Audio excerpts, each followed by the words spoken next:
Oo. Oh, pag kailangan nyo ng feeds. Tindahan ni Idol Payat oh. Kompleto na oh. May oh, bayaw yaw. Ayun na, alis si bayaw. Ano na?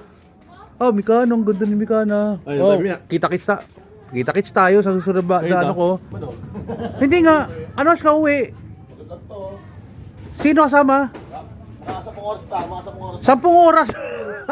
Ano yun? Oh, pre. Yup. Sobra-sobra to. Oo. Ingat ba yaw? Kulang pa nga yan ng toppings eh. Hindi na. Gusto mo toppings ka? Hindi. Ano yan? Dog food. Hindi. Ang dami. Pare, ang dami mong benta oh. Opo. Kung sa chicken feeds lang pati yung dog food meron ka. Ito, dog food meron. Oh, yan oh. Ito, tindahan ni Idol Payat. Dito lang sa Purok 5. Santo Angel Norte oh. Ba, solid.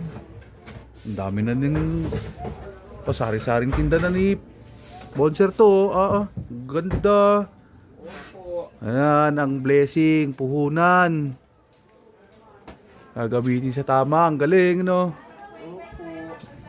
Oh, may chest freezer pa, may frozen goods pa si si Idol. Ba, ang ganda. Dito may bili si Jim tsaka si Oh, dito na. Tyson. Hindi nabili yun, si Jim. Ano? Nangungutang yun. Pambira. Dami nga utang sa akin yun ni Jim. Si Jim pa, Jim.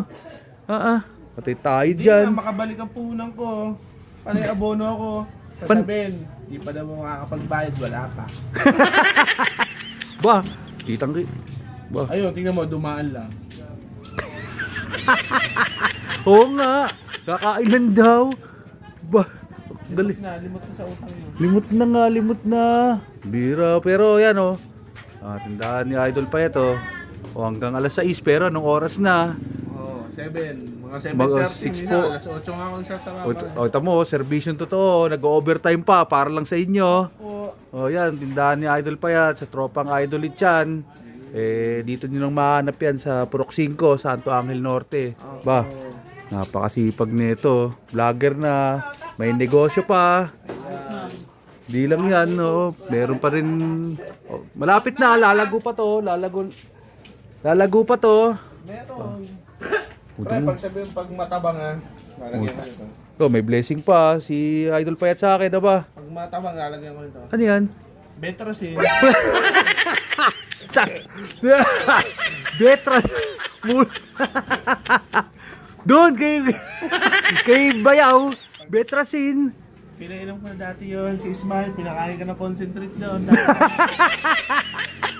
Mabira ka. Awa ba? Kaso mahirap naman, hanggang tinis mo sa akin. Ano? Pinakain ako ng dog food. Sa cereals. Patay. Tulog ako. Ay, nako po. Kain ko yung dog Good good evening kuya. Morning. Good morning. Opo.